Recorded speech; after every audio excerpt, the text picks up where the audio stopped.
कमलेश राज recording studio कैथोलिया।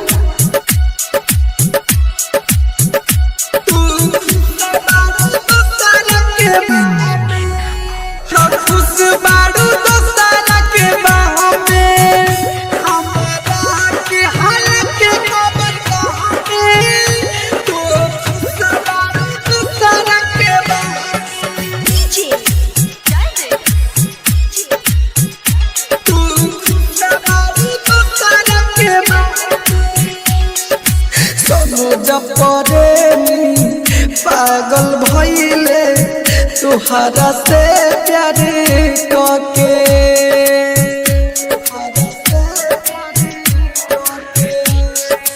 Writer भोरिल बाबा उजायन पूछत रहले हके, तू पीछा पड़ी गइलू